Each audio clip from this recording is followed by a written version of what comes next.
9, versets 5 à 9. Nous allons lire ces passages-là et par la grâce de Dieu, on va pouvoir aller dans notre enseignement d'aujourd'hui.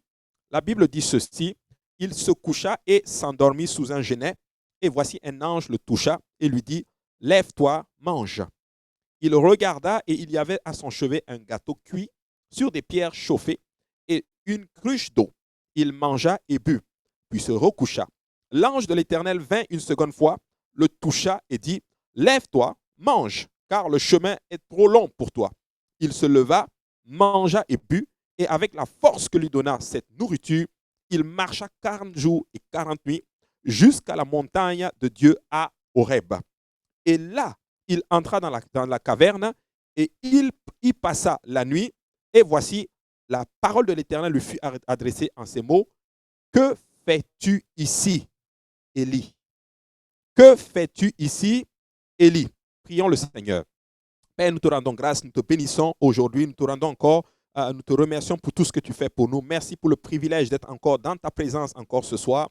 Père, je veux te prier de bénir encore les moments qui vont suivre, de bénir ta parole aujourd'hui. Aide-moi à la donner avec amour, aide-moi à la donner avec simplicité, avec autorité. Qu'elle trouve de la place dans nos cœurs, qu'elle germe, qu'elle produise des fruits et que ces fruits nous conduisent à la vie éternelle. Nous te bénissons aujourd'hui au nom de Jésus-Christ. Alléluia. Et nous disons Amen. Alléluia. Que le Seigneur vous bénisse. Et si vous étiez debout à la maison, vous pouvez vous asseoir. Désolé, j'ai le pied qui gratte. Alléluia. Donc, vous pouvez vous asseoir. Amen. Alléluia. Maintenant, nous allons aller dans notre enseignement. Je vais enseigner aujourd'hui sur le secret de la double portion d'onction. Le secret de la double portion d'onction. Alléluia. Et je sais que beaucoup d'entre nous, nous voulons l'onction de Dieu. Nous voulons être oints. Nous voulons que Dieu nous utilise d'une façon extraordinaire, d'une façon puissante. Mais ces choses-là n'arrivent pas comme cela. Ces choses-là arrivent, il y a toujours des processus, mais c'est des choses que Dieu ne donne pas comme cela. Alléluia. Le passage que nous avons lu, ça se trouve dans le livre des rois. Le livre des rois qui fait partie des livres historiques de la Bible. Pour ceux qui ont fait explorer la parole de Dieu, vous le voyez, ça fait partie des livres historiques. Pourquoi historique? Parce que ça raconte l'histoire des rois d'Israël. Ça raconte l'histoire d'Israël, de beaucoup de principes d'Israël, des histoires qui sont là. Et quand nous le lisons, nous voyons quelques enseignements. Nous tirons cela pour notre croissance en tant que chrétiens. Amen. Alléluia. Et ça parle bien sûr du prophète Élie. Élie qui était un homme de Dieu qui a beaucoup qui a impacté Israël. C'est un homme de Dieu qui est très respecté dans la culture juive, qui est aussi respecté par nous, nous les chrétiens. Mais Élie, ici, après avoir vaincu les prophètes de Baal, il se retrouve à fuir Jézabel, qui était la femme du roi Akab. Élie, Akab, qui était le roi à ce temps-là, a épousé une femme païenne. Une femme païenne qui s'appelle Jézabel. Et Jézabel, vraiment, là, ce n'était pas une femme facile. Alléluia. Elle était terrible. Alléluia. Elle adorait vraiment les divinités et tout, de fausses divinités. Et elle a même ouvert la porte de telle sorte que les fausses divinités sont même entrées, alléluia, en Israël. Et elle a même permis que les faux prophètes entrent. Et Élie va la défier. Et Élie va même vaincre tous les prophètes de Jézabel, qui sont les prophètes de Baal et les prophètes d'Astarté. Hein? Vous connaissez l'histoire. Et nous voyons là qu'Élie va tuer 850 prophètes à lui tout seul. Les prophètes de Baal et Astarté, tout cumulés ensemble. Et là, maintenant, il se retrouve à fuir une femme pour sauver sa vie. Parce que quand la femme de Akab apprend que Élie avait tué ses prophètes dans la vallée, alléluia, elle se fâche et elle dit, Élie va mourir. Et Élie commence, en d'autres termes, à avoir peur et à fuir. Alléluia. Vous savez, ça m'a toujours fait bizarre. Tu viens de vaincre 850 prophètes, mais tu es en train de fuir la femme de Akab. Tu es en train de fuir Jézabel. On voit là que Élie, en d'autres termes, à ce moment-là, probablement n'avait pas réalisé, en d'autres termes, quelle est la grâce, la force et la puissance qui était en lui. Donc, il se retrouve dans le désert et là, il s'assoit sous un genêt et le Seigneur va envoyer un ange à ce moment-là pour le nourrir. Et la Bible dit qu'il s'endort, il se lève et il voit un ange le touche et un ange lui dit mange. Vous vous rendez compte? Élie était vraiment quelqu'un d'assez spécial. Son repas est même préparé par un ange. Waouh! J'aimerais bien qu'un ange me prépare un gâteau. Alléluia. Parce qu'il se lève et il voit un gâteau sur des pierres chauffées. Vous vous rendez compte? il avait son micro-ondes. Dans le il avait son micro-ondes bien chauffé. Et la Bible dit maintenant, il se lève il mange, alléluia. Et cette nourriture que le Seigneur va lui donner, que l'ange lui donne, il va marcher 40 jours et 40 nuits jusqu'à la montagne de Dieu à Horeb. Wow! Jusqu'à la montagne de Dieu à Horeb. Il arrive là, il rentre maintenant dans une caverne et il reste là, il se cache. Alléluia. Wow! Wow! Et il se cache. Tu viens d'avoir la victoire. Tu viens de vaincre l'ennemi. Tu viens de sortir de la victoire. Mais tu te retrouves à fuir et il tombe spécifiquement, en fait, dans la dépression. Parce que Élie, à un moment donné, se dit, mais s'il faut même, Seigneur, tue-moi, que je meure. Pourquoi? Parce que Jézabel est en train de courir derrière lui. Donc, il est en train de fuir. Alléluia. Il tombe dans la dépression après une grosse victoire. Des fois, ça nous arrive. Rappelez-vous, des fois, après un puissant service, tu rentres chez toi, mais après, boum, tu tombes dans une dépression parce que tes pensées sont attaquées, tu repenses encore aux situations et tu commences à retomber dans les mêmes choses. Et il se retrouve dans la caverne. Alléluia. Dieu lui dit, mais que fais-tu dans cette caverne, Élie?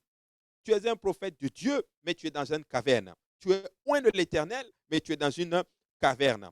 Alléluia. En fait, le Seigneur était en train de lui poser cette question pour qu'il réalise que sa place n'est pas dans une grotte, en train de fuir l'ennemi de son âme. Alléluia. Vous savez, nous ne sommes pas appelés à fuir.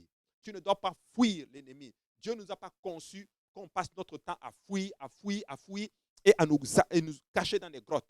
Dieu nous appelle à un moment. Nous devons affronter des fois nos situations. Alléluia. Nous devons affronter l'ennemi. Élie était un prophète. Tu es un prophète et tu es dans une caverne. Son travail n'était pas de se cacher, mais il devait faire le travail du prophète. Et le prophète devait oindre les gens et non fuir. Il devait oindre, il devait bénir les gens, il devait parler de la part de Dieu au lieu de fuir et se retrouver dans des cavernes. Mes frères et sœurs, écoutez-moi souvent. Écoutez-moi maintenant, plutôt, je vais dire. Des fois, nous allons nous retrouver dans des cavernes, alléluia, parce que nous ne sommes pas en train de faire ce que nous sommes censés faire. Tu vas te retrouver dans des problèmes parce que tu n'es pas en train de faire ce que tu es censé faire. Alléluia, je vais le dire ainsi. Tu vas te retrouver des fois dans des cavernes de ce monde-là si tu n'arrêtes pas et que tu fasses ce que tu es censé faire pour la gloire du Seigneur. Alléluia. Notre travail, c'est de toucher les gens avec ce que nous avons reçu de la part du Seigneur. Notre travail, c'est de toucher les gens avec ce que nous avons reçu de la part du Seigneur. Et dans cette grotte-là, dans cette caverne-là, nous rendons grâce à Dieu parce qu'une voix douce du Seigneur va lui demander, sors de cette caverne et va oindre, alléluia, Hazaël pour roi sur Syrie, Jéhu, fils de Nimshi, pour roi d'Israël, et Élisée pour prophète à sa place, à ta place. Waouh! Tu es censé oindre jusqu'à 3 personnes et pas à des positions simples là, à des positions de royauté et à des positions de prophète, mais monsieur est en train de fuir une femme. Et il se retrouve dans une caverne. Je veux dire à quelqu'un aujourd'hui, là où tu es, tu n'es pas censé être là. Dieu t'a conçu pour toucher les âmes. Dieu t'a conçu que l'onction, la grâce qui est sur ta vie, alléluia, soit bénéfique, alléluia, pour les gens.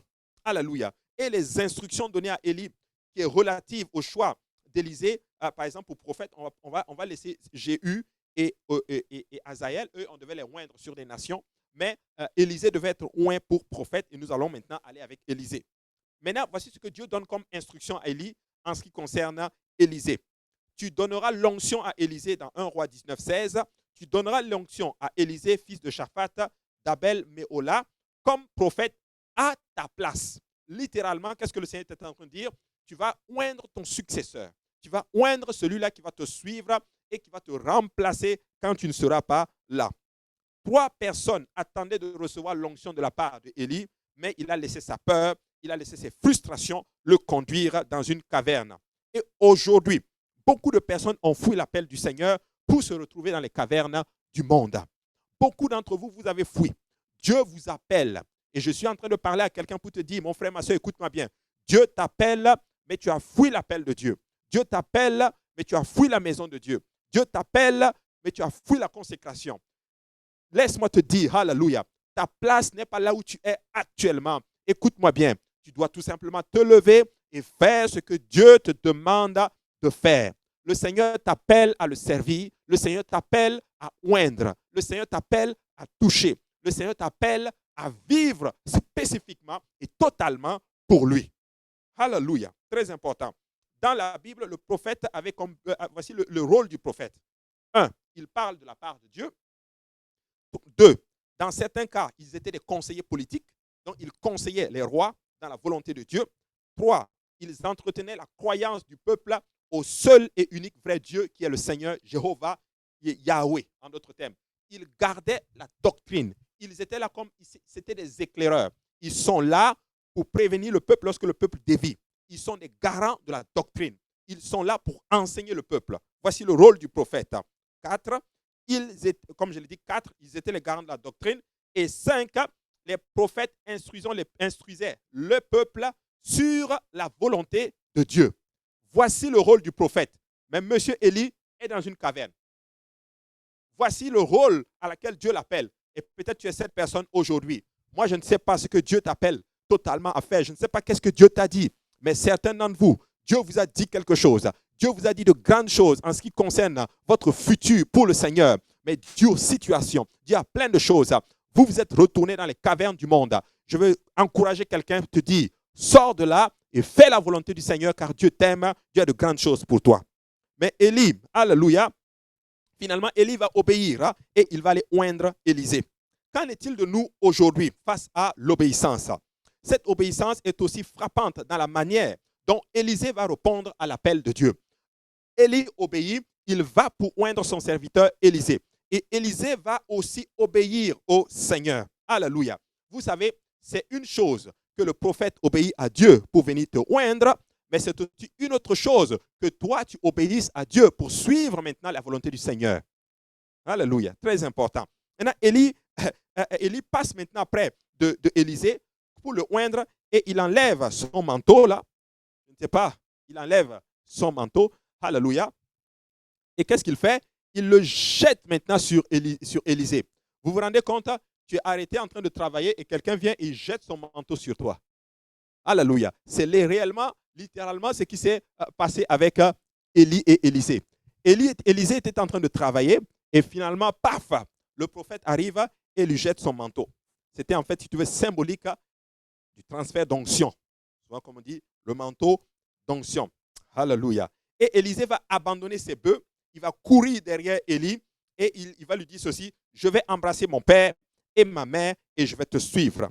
Et à ce moment-là, c'est là maintenant que dépend la suite, le départ maintenant, la course, je dirais, la course à la double portion d'onction, alléluia, d'Élie. Jérémie chapitre 7, verset 23, la Bible dit ceci: mais voici l'ordre que je leur ai donné. Écoutez ma voix et je serai votre Dieu. Vous serez mon peuple. Marchez dans toutes les voies que je vous prescris, afin que vous soyez heureux. Voici la clé de la bénédiction, la clé de l'onction. Marche dans les voies du Seigneur, marche dans ce que Dieu va mettre devant toi. Dieu va te oindre, Dieu va te bénir et Dieu va faire que tu sois heureux. Être heureux, ce n'est pas l'accumulation de biens matériels. Être heureux, ce n'est pas voir ce que le monde dit. Être heureux, c'est trouver le plan de Dieu dans sa vie, vivre pleinement dans ce plan-là et être dans la faveur du Seigneur. La Bible dit que Élisée va quitter ses bœufs pour suivre Élie afin de lui annoncer qu'il acceptait de le suivre. Mes frères et sœurs, commençons avec le Seigneur. Nous commençons avec le Seigneur lorsque nous abandonnons notre volonté pour sa volonté. Nous commençons avec le Seigneur lorsque nous abandonnons notre volonté pour suivre sa volonté. Qu'est-ce que tu es prêt à abandonner, mon frère, ma soeur, aujourd'hui pour Jésus-Christ? Qu'est-ce que tu es prêt à faire pour suivre Jésus-Christ? Ou qu'est-ce que tu dois abandonner pour Jésus-Christ? Très important. 1 Roi chapitre 19, verset 21, la Bible dit ceci: après s'être éloigné d'Élie, il revint prendre une paire de bœufs qu'il offrit en sacrifice avec l'attelage des bœufs. Il fit cuire leur chair et la donna à manger au peuple. Puis il se leva, suivit Élie et fut à son service. En fait, quand tu étudies bien, Élisée, d'après le texte, était le chef de l'entreprise familiale. C'était un homme important, Élisée. Il était riche, en fait. 12 paires de bœufs. Ça explique l'ampleur de la ferme familiale et l'importance de l'activité d'Élisée sur le plan structurel, organisationnel, de la gestion des personnes.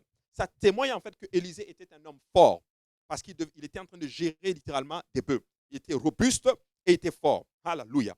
Et l'empressement de Élisée à abandonner la charrue montre là, en d'autres termes, qu'il avait vraiment le désir de suivre le Seigneur. Alléluia. Il montre sa promptitude, littéralement, à répondre à l'appel et caractérise sa disponibilité au service du Seigneur.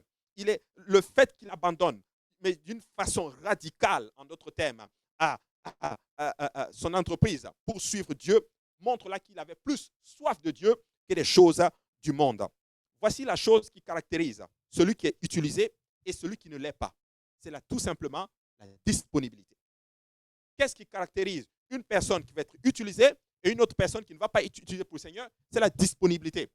Pas les talents, pas l'intelligence, pas la capacité physique, c'est la disponibilité. Es-tu disponible pour Dieu? Beaucoup d'entre vous, vous êtes occupés aux choses, vous avez pris le temps de Dieu, vous l'avez mis dans les choses du monde. Vous n'êtes plus disponible pour Dieu. Voici pourquoi certains d'entre vous, vous souffrez. Alléluia, c'est difficile pour vous. Dégagez le temps pour Dieu. Soyez disponible pour le Seigneur. Dieu est en train d'appeler quelqu'un aujourd'hui. Donne ta disponibilité à Dieu. Dieu va te bénir au-delà de tes pensées.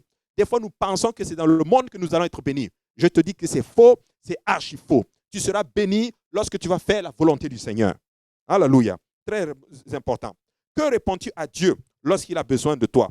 Pour manifester sa consécration, Élisée va sacrifier sa paire de bœufs qu'il fit cuire pour en donner un festin au peuple. Il se lève alors à ce moment-là et il va suivre Élie et il va être à son service. Au service de son nouveau maître, il est en train de montrer ici, je ne vais plus regarder à mon passé qui était glorieux, en tout cas sur le plan mondain, à mon passé qui était probablement luxueux. Comme Paul, il est en train de considérer toutes ces choses comme de la boue à cause de l'excellence de la vocation. Il est en train de dire ceci, suivre Dieu, c'est meilleur spécifiquement que d'être dans le monde.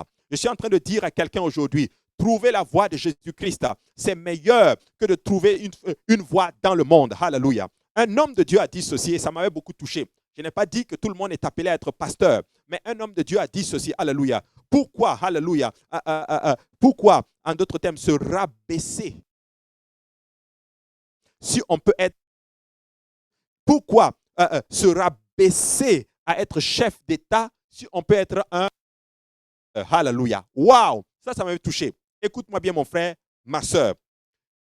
Tu vas trouver la bénédiction du Seigneur. Quand tu trouves la voie de Dieu, que tu marches dedans, tu as trouvé la vraie bénédiction. Tu ne dois plus regarder en arrière lorsque tu donnes ta vie à Jésus. Lorsque tu te répands de tes péchés, lorsque tu prends la décision de tourner, alléluia, et de marcher en direction vers le Seigneur, lorsque tu es baptisé au nom de Jésus-Christ pour le pardon de tes péchés, rempli du Saint-Esprit avec l'évidence de parler en d'autres langues, frères et sœurs, tu ne dois plus regarder en arrière. Tu dois avancer dans cette vocation céleste, dans cette carrière céleste. Avance. Je veux dire à quelqu'un, n'abandonne jamais la main de Jésus-Christ. Ce serait la pire erreur, la plus grosse erreur que tu ferais de toute ta vie. Alléluia. Très, très, très important. Maintenant, aujourd'hui, nous n'aimons, toute consécration véritable est suivie maintenant d'une période de formation. Il a tout abandonné. Il suit maintenant Élie plutôt. Maintenant commence sa formation vers le chemin de l'onction. Le chemin pour être puissamment utilisé par le Seigneur. Alléluia. Mais ça prend quoi? Une formation. Alléluia. Tout commence par une formation. Aujourd'hui, les chrétiens n'aiment plus la formation. Ils veulent venir, ils veulent qu'on les utilise. Ils veulent venir, ils veulent commencer à... Non, ça prend un processus de formation où Dieu va nous préparer à faire ce qu'il nous demande de faire. Sans formation, tu ne peux pas avoir d'onction. Sans formation, tu ne peux pas avoir d'onction. Il y a une chose que les premiers chrétiens prenaient au sérieux, c'était leur formation. Actes chapitre 2, verset 41. Ceux qui acceptèrent sa parole furent baptisés et en ce jour-là, le nombre des disciples s'augmentant d'environ 3000 âmes. Le jour de la Pentecôte, 3100 personnes entrent dans l'église. Waouh! Mais regardez ce que la Bible dit au verset 42. Ils persévéraient dans l'enseignement des apôtres, dans la communion fraternelle, dans la fraction du pain et dans les prières. La formation était importante pour eux. Frères et sœurs, écoutez-moi bien. Persévérer dans les enseignements, persévérer dans la communion fraternelle, persévérer dans les prières, persévérer dans cela, et c'est là que nous allons atteindre l'onction. Alléluia. On ne peut pas être venu comme cela. Un bébé ne naît pas et puis commence en d'autres termes à conduire une voiture. Un bébé ne naît pas et puis commence en d'autres termes, alléluia, à faire des choses. Non, on le forme, on l'enseigne, on l'éduque et ainsi de suite. Frères et sœurs, persévérer dans ces choses-là. Ça a l'air peut-être anodin ce que je suis en train de dire, mais laisse-moi te dire que c'est le chemin vers l'onction. Élisée a été un disciple très assidu derrière Élie, son maître. Il était derrière un mentor. Il avait un pasteur. Je vais encore enseigner. Je sais qu'il y a des doctrines qui disent que nous n'avons pas besoin de pasteur, que pasteur, ça ne fait pas partie du Nouveau Testament. Allez regarder dans la Bible. Il y a des pasteurs. Paul était un pasteur, littéralement. Pierre était un pasteur. Alléluia. Il dit des conducteurs. Allez regarder les 5 ministères. Il y a les pasteurs. Tu as besoin d'un homme de Dieu. Tu as besoin d'un leadership spirituel qui va te conduire, qui va t'enseigner des principes, qui va te dire, voici le chemin à suivre. Alléluia. Fuyez ces enseignements qui vous disent, on n'en a plus vraiment besoin. L'Écriture dit ceci, confiez-vous en Dieu, confiez-vous en ses prophètes et vous réussirez. On le voit dans le livre des Chroniques. Alléluia. C'est Josaphat qui disait cela. Nous en avons besoin. Nous en avons besoin. Élisée était un disciple très assidu. Il a suivi son maître. Alléluia. Timothée était un disciple très assidu derrière Paul. Josué était un disciple assidu derrière Moïse. Il n'y a pas un homme de Dieu dans la Bible qui a vraiment, que tu vois, en tout cas grandi, tu vas voir, il y a un mentor derrière. Il y a un pasteur derrière.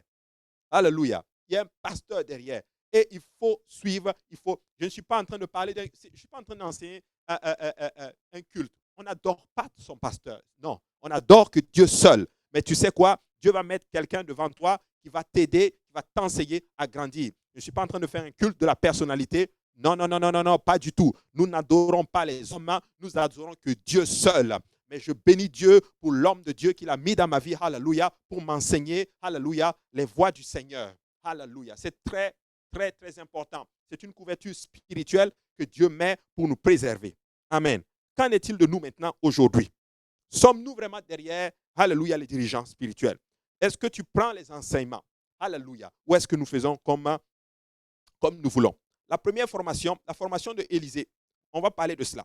Élisée, au service d'Élie, ne perdait aucun écart avec son maître. Celui-ci lui permettait de vivre tout ce que Élie faisait. Il voyait les conseils que Élie donnait au roi, les messages qu'il recevait pour le peuple, probablement qu'il le voyait comment il prêchait, alléluia, comment il enseignait la parole de Dieu. Peut-être qu'il il voyait les miracles que Élie faisait. Il voyait en d'autres termes comment il faisait et il apprenait. Alléluia. Et il apprenait. C'est très important. Tu dois regarder comment il fait, comment il enseigne, comment il fait ces choses et tout, et tu enseignes et tu prends. Tu prends les enseignements, c'est comme ça que tu vas grandir. Alléluia. Et ça, là, ça a beaucoup béni la vie d'Élisée. Les différentes étapes parcourues par Élisée pour recevoir la double onction sont très, très, très, très significatives.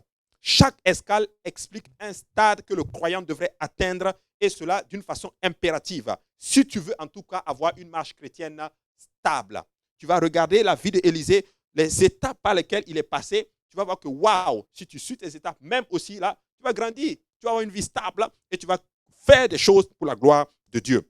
2 Rois chapitre 2, verset 1, la Bible dit ceci.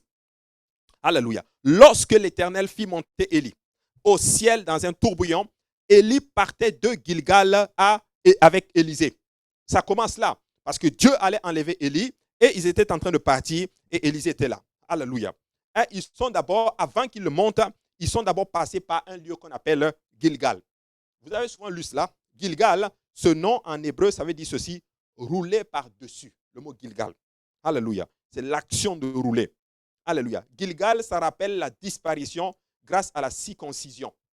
Parce que c'est à Gilgal que le peuple, la nouvelle génération qui est entrée dans la terre promise a été circoncis.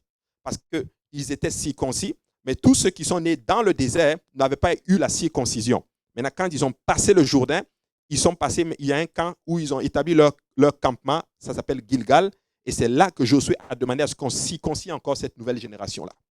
Et dans la Bible, la circoncision est quoi? C'est le type même de quoi? De notre baptême. Nous sommes baptisés, la Bible dit que nous sommes baptisés nous avons une circoncision qui n'est pas faite de la main d'homme, mais de la circoncision de Christ qui consiste dans le baptême. Alléluia. C'est grâce à la circoncision, spécifiquement, alléluia, que le peuple est comme renouvelé encore une fois. Amen.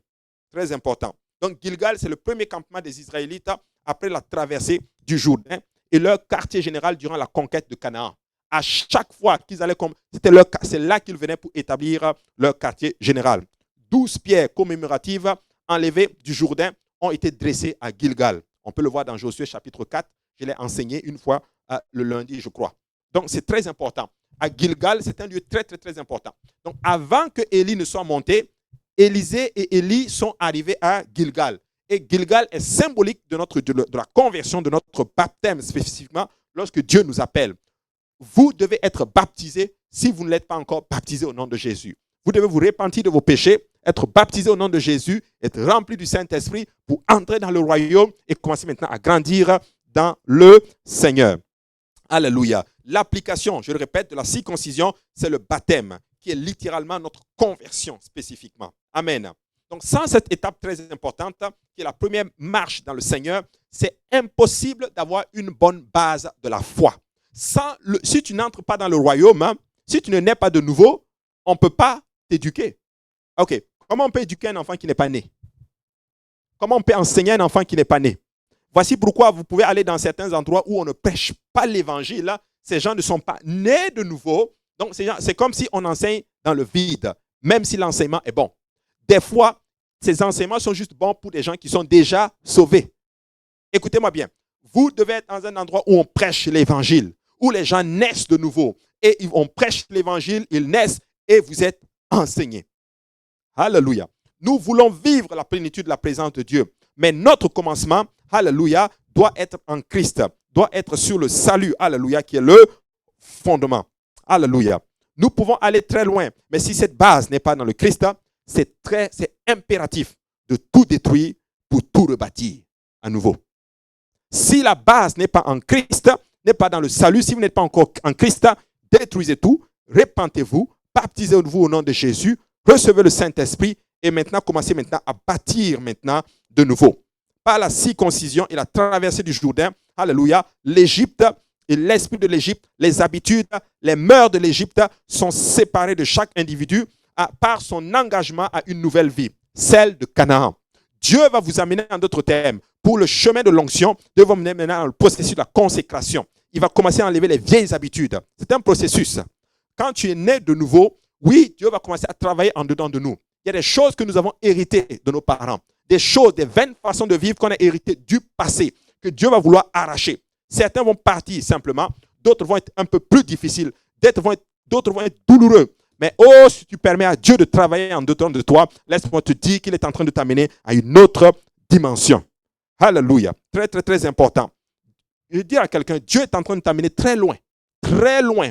Dieu est en train de te bénir. Dieu est en train de faire de toi un vase d'honneur. Alléluia. Donc, Gilgal implique de manière irrévocable la séparation spécifiquement, qui est une doctrine incontournable pour une union réelle avec Christ. Si vous n'êtes pas séparé du monde, laisse-moi te dire que l'union, la communion avec Christ va être difficile. Dieu nous appelle à laisser le monde et Dieu nous appelle littéralement à être connectés à lui. La sanctification veut dire ceci. Nous sommes appelés à couper littéralement avec le monde. Quand je dis couper avec le monde, ça ne veut pas dire qu'on ne parle plus aux gens. Je sors, pasteur a dit qu'on ne couper, séparer. Non, ce n'est pas de ça que je parle. Je suis en train de dire que nous sommes appelés à ne plus vivre comme dans le monde. Nous sommes appelés à ne plus vivre comme le monde vit, dans le mensonge et toutes ces choses-là, mais nous vivons dans la vérité. Nous vivons dans la vérité. Tout ce qui est uni avec les traditions des hommes, nous abandonnons. Aux coutumes qui ne plaisent pas à Dieu, nous abandonnons. Au monde, nous abandonnons. Les liens héréditaires. Alléluia. Ça n'a plus d'impact sur nous. Hey, on parle des liens héréditaires, les liens générationnels, des choses que nos parents faisaient et ça a un impact sur les enfants. Lorsque Dieu nous appelle sur le chemin de l'onction, Dieu va couper tout cela. Des fois, c'est très douloureux. Des fois, ça fait mal. Je te le conçois, frère. Mais laisse-moi te dire que si tu supportes, Dieu est en train de t'amener à une place de gloire. Après cela, après Gilgal, ils arrivent maintenant dans un lieu qu'on appelle Bethel. Bethel signifie la maison de Dieu. 2 Rois, chapitre 2 et 2, la Bible dit ceci. Élie dit à Élisée, « Reste ici, je te prie, car l'Éternel m'envoie jusqu'à Bethel. » Élisée répondit, « L'Éternel est vivant, et ton âme est vivante. Je ne te quitterai point. » Et ils ne quitteraient point, et ils descendirent à Bethel. Ils descendirent à Bethel. Les fils des prophètes qui étaient à Bethel sortirent vers Élisée et lui dire, sais-tu que l'Éternel enlève aujourd'hui ton maître au-dessus de ta tête? Et il répondit, je le sais, taisez-vous. Je le sais, taisez-vous. Ah, c'est fort ici. Bethel, après Gilgal, conversion, baptême et tout, il quitte, il arrive à Bethel. Que veut dire Bethel? Bethel veut dire la maison de Dieu. Bethel, c'est le lieu où Jacob a bâti un autel au Seigneur lorsqu'il était en train de fuir son frère Ésaü. Alléluia. Lorsque Lévi et Siméon ont mis le trouble, alléluia, avec le prince de Sichem à cause de leur sœur Dina, Dieu va demander à Jacob de monter où? À Bethel. Bethel, c'est la maison de Dieu. Ça veut tout simplement dire que si tu veux avoir l'onction, lorsque les moments difficiles viendront, tu dois monter à Bethel. La maison de Dieu. C'est peut-être un peu plus difficile aujourd'hui avec le confinement. Qu'est-ce que je veux dire par là? Quand ça ne va pas, cherche Dieu. Cherche la présence de Dieu. Cherche la face de Dieu. Touche Dieu. Alléluia. Quelqu'un doit juste passer au-delà de ses peurs, au-delà de ses frustrations, au-delà de ses souffrances et chercher la présence de Dieu. Chercher quoi? La présence de Dieu. Bethel, c'est le lieu du refuge de ceux qui veulent avoir l'onction du Seigneur. La maison du Seigneur, c'est la porte des cieux. Genèse chapitre 28 et 16 dit ceci. Jacob s'éveilla de son sommeil et il dit, certainement, l'Éternel est en ce lieu et moi je ne le savais pas. Il eut peur que ce lieu est redoutable. Et regardez ce qu'il dit. C'est ici la maison de Dieu, c'est ici la porte des cieux. La porte des cieux, c'est Bethel. Alléluia. C'est là, alléluia, que Jacob a eu sa vision, où il voit une échelle, et il voit l'Éternel au-dessus de cette échelle, et les anges de Dieu qui montent. Alléluia. Frères et sœurs, ne négligez pas la présence de Dieu. Ne négligez pas la maison de Dieu. Oui, peut-être que c'est compliqué, mais ne négligez pas les connexions pour les enseignements de la parole de Dieu, les connexions pour la prière. Alléluia. Ne négligez pas cela. C'est très, très, très important parce que la maison de Dieu, c'est la porte des cieux. Bethel, c'était aussi le lieu où il y avait une école des prophètes. 2 Rois, chapitre 2, verset 3, la Bible dit ceci. Les fils des prophètes qui étaient à Bethel sortirent vers Élisée et lui dirent, sais-tu que l'Éternel enlève aujourd'hui ton maître au-dessus de ta tête? Et il répondit, je le sais, taisez-vous. Les fils de prophètes qui étaient à Bethel. Donc, il y avait une école là-bas qu'on appelait l'école des prophètes. Et quand on dit les fils de prophètes, ce n'est pas que les prophètes, ce n'est pas leurs enfants, c'est leurs enfants spirituels. Donc, l'école était là-bas. Et ils étaient enseignés. À Bethel, vous êtes enseignés. À Bethel, on transmet la connaissance. À Bethel, on vous enseigne les clés spirituelles. À Bethel, on enseigne les clés pour grandir dans le Seigneur et faire la gloire du Seigneur. Alléluia. Dans la poursuite, tu dois être à Bethel. Alléluia. Très, très, très important. Après Bethel, ils arrivent maintenant dans le Jourdain. Dans le Jourdain. Alléluia. Rappelez-vous, le Jourdain, c'est l'endroit où, quand les sacrificateurs sont arrivés, quand ils sont rentrés dans l'eau, paf, l'eau s'est ouverte en deux. Vous vous rappelez cela? Alléluia. On va le lire. Je vais aller dans 2 Rois, chapitre 3. Attendez, je suis juste en train de... Oui, à partir du verset 3, l'Écriture dit, les fils de prophètes qui étaient à Bethel sortirent vers Élisée et lui dit, sais-tu que l'Éternel enlève aujourd'hui ton maître au-dessus de ta tête? Et il répondit, je le sais, taisez-vous. Et Élie lui dit,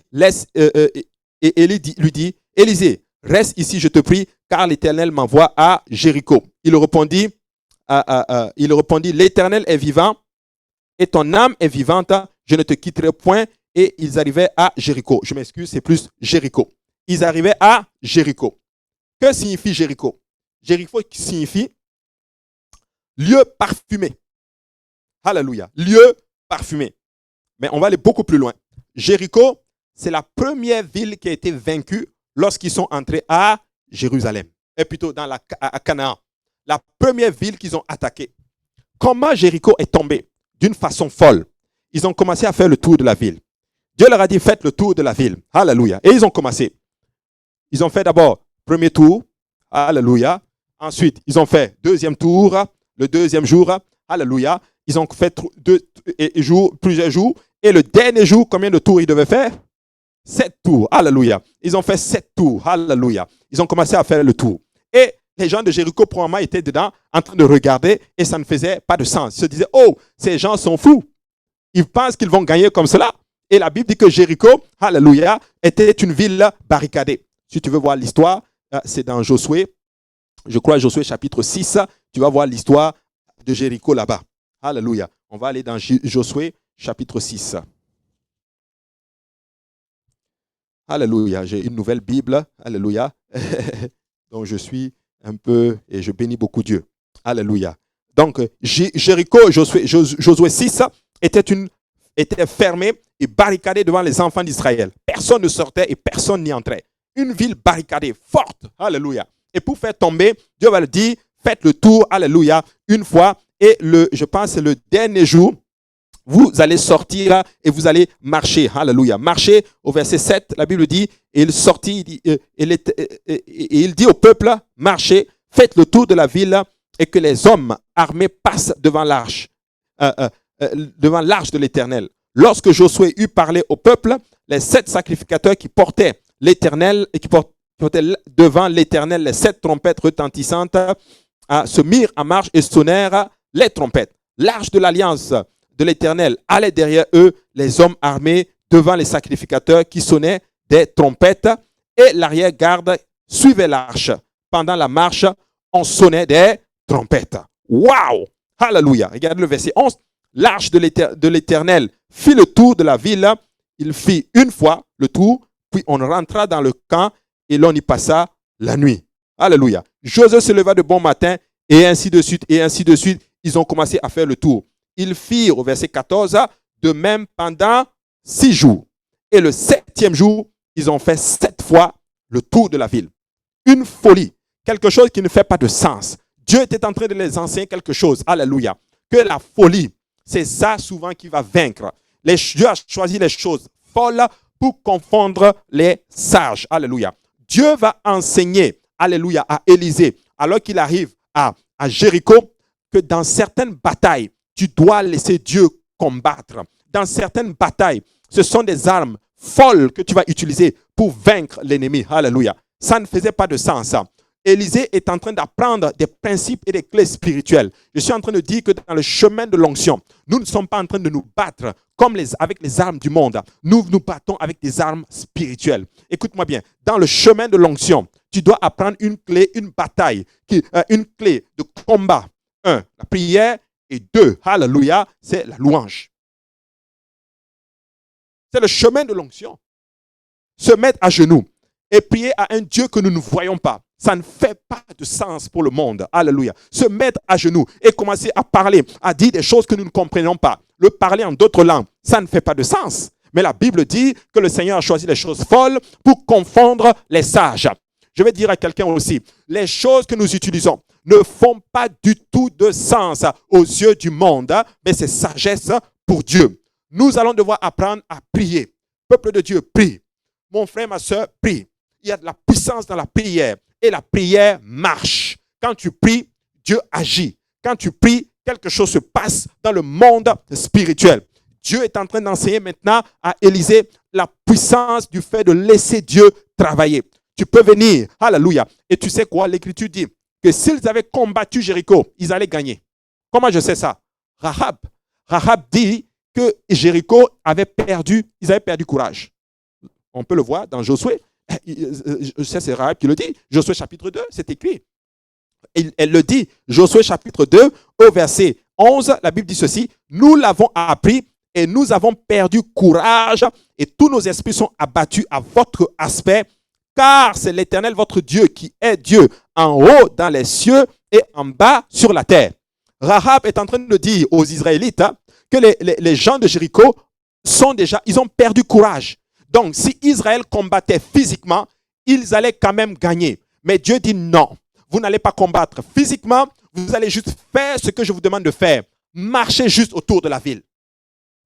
Marchez juste autour de la ville. Je suis là pour dire à quelqu'un, hey, Continue à prier. Alléluia. Continue à faire le tour de la ville. Continue à lire ta Bible. Continue à faire le tour de la ville. Continue à jeûner. Alléluia. Continue à faire le tour de la ville. Continue à enseigner des études bibliques.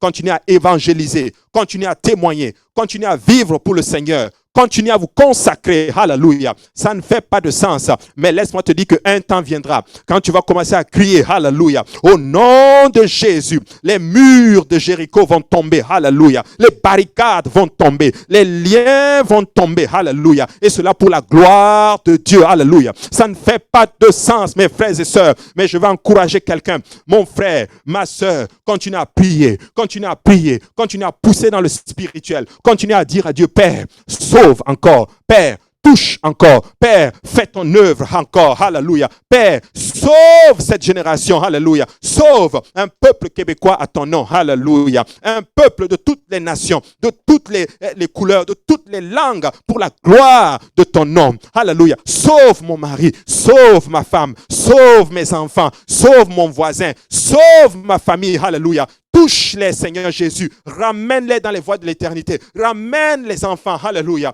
Peut-être cette femme qui m'écoute, tes enfants ne servent plus Dieu. Hey, continue à prier pour eux. Dieu est à l'œuvre. Ton mari ne sert pas Dieu. Prie, le Seigneur est à l'œuvre. Ta femme ne sert pas Dieu. Prie, le Seigneur est en œuvre. Alléluia. Cette jeune personne, tu as été abusé, tu as été blessé. Ton cœur est meurtri. Je veux te dire, continue à prier. Dieu va guérir ton cœur. Dieu va te donner sa grâce. Dieu va te donner la force d'y arriver. Alléluia. C'est un endroit où nous apprenons à laisser Dieu combattre. C'est un endroit où nous apprenons à rester en silence et faire ce que Dieu nous demande de faire, qui ne fait pas de sens, pour avoir quoi? La victoire. Alléluia. Et c'est un lieu où nous apprenons que les forteresses tombent par le Seigneur. Et à ce moment-là, Élisée était maintenant prêt. Il a suivi les étapes. Alléluia. Il est à cet endroit où il fait maintenant confiance au Seigneur. Alléluia. Et maintenant, quand Élie devait maintenant monter, Élie va lui dire, écoute, tu veux la double portion? Si tu me vas monter au ciel, alors tu auras la double portion d'onction. Et là, alléluia, il arrive à cette place-là où Élisée maintenant Élie commence à monter. Il y a une cavalerie de chars qui viennent et qui transportent Élie. Élie monte et Élisée le voit. Et le manteau maintenant tombe et Élisée maintenant le reprend. On va aller dans plutôt. Alléluia. On va aller encore. Plutôt, je m'excuse. Je suis juste un peu perdu dans mes. Alléluia. Oui, Jéricho. 2 Rois, chapitre 2, 5. Les fils des prophètes qui étaient à Jéricho s'approchaient d'Élisée et lui disent, sais-tu que l'Éternel enlève aujourd'hui ton maître au-dessus de ta tête? Il répondit, je le sais aussi, taisez-vous. Ici, ça c'est les jeunes qui vont arriver, qui vont dire, tu sais, Dieu va enlever ton maître. Alléluia, c'est toi le successeur. Alléluia. Vous savez ce que ça représente ici? Ça représente des gens qui savent que c'est toi le successeur, qui savent que c'était lui le successeur, mais qui veut que tu commences en d'autres thèmes, à entamer des mesures, entamer des choses et tout. Élisée dit non, je sais, taisez-vous. Je sais, taisez-vous. Alléluia. Ça veut dire beaucoup de choses ici. Frères et sœurs, pour franchir ces étapes dont nous avons mentionné, alléluia, il faut entrer en contact avec le Seigneur. Il faut faire confiance et marcher dans l'obéissance et avoir sa bénédiction. Élisée a eu la double portion d'onction.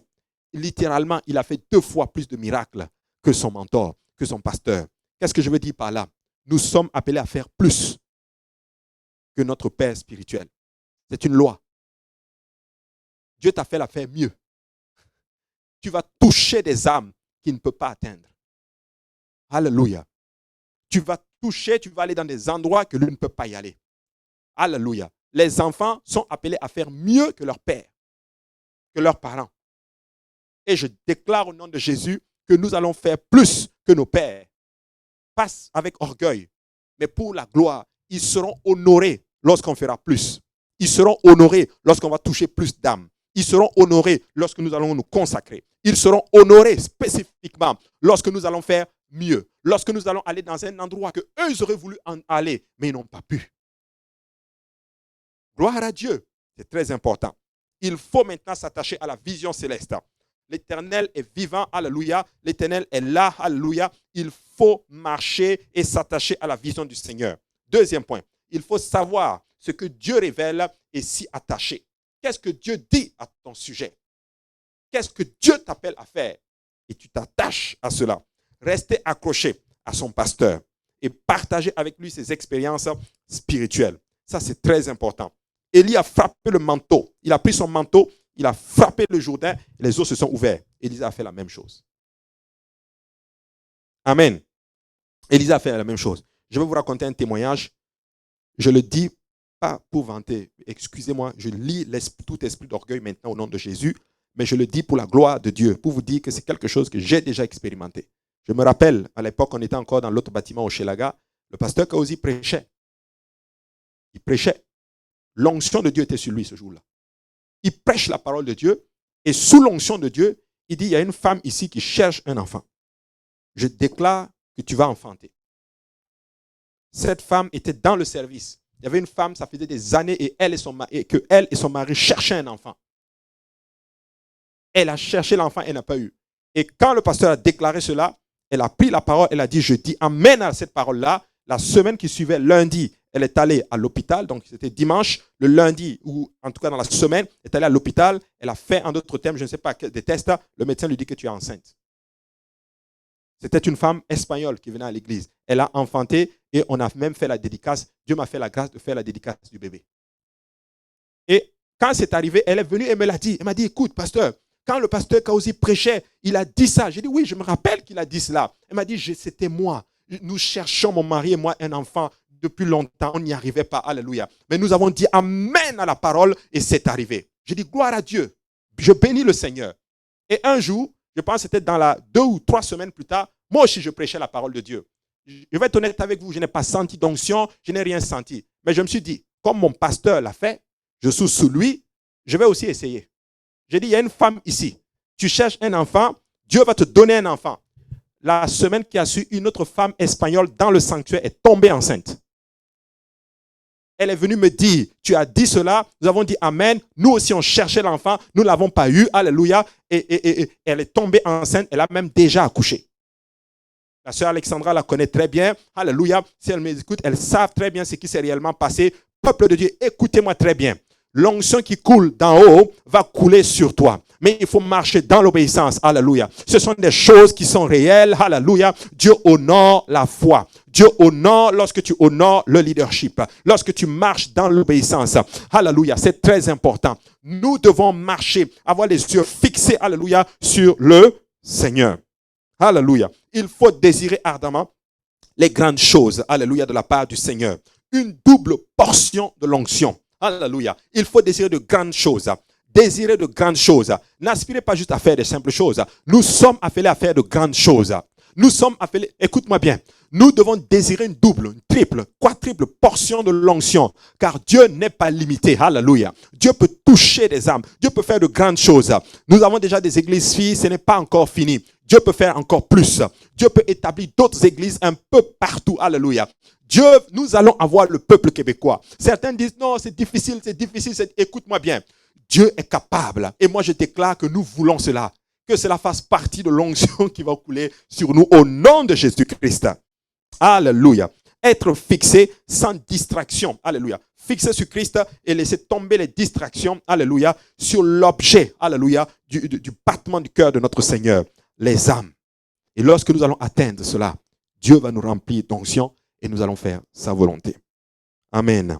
Très important. Je vais m'arrêter là pour aujourd'hui. C'était vraiment le chemin de la portion d'onction. Dieu nous appelle à faire de grandes choses. Alléluia. Et nous sommes partis pour faire de grandes choses pour la gloire du Seigneur. Amen. Alléluia. Maintenant, nous allons prier le Seigneur. Alléluia. Prions le Seigneur aujourd'hui. Père, nous te rendons grâce. Je te bénis encore une fois pour tout.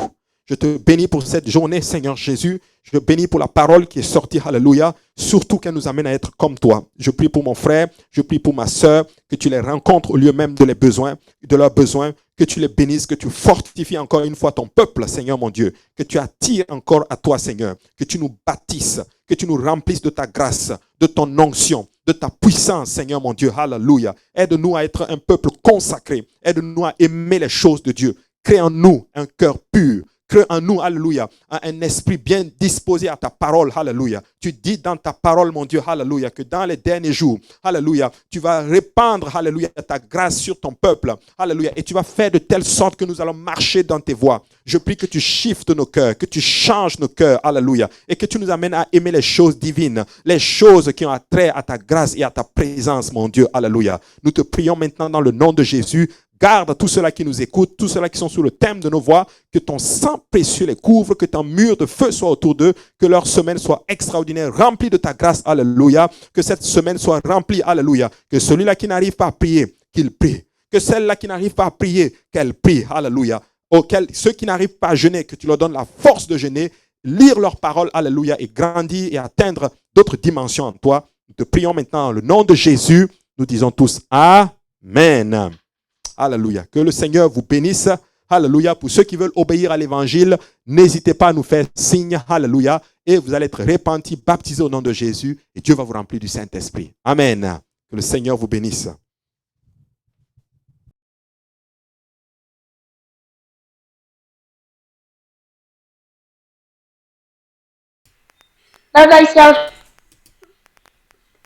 Mesdames et messieurs, c'est la fin pour aujourd'hui. Prochaine diffusion sur nos ondes demain à partir de 19h, toujours avec le pasteur Abo pour l'étude du lundi. Que Dieu vous bénisse, le frère Yannick. Au revoir.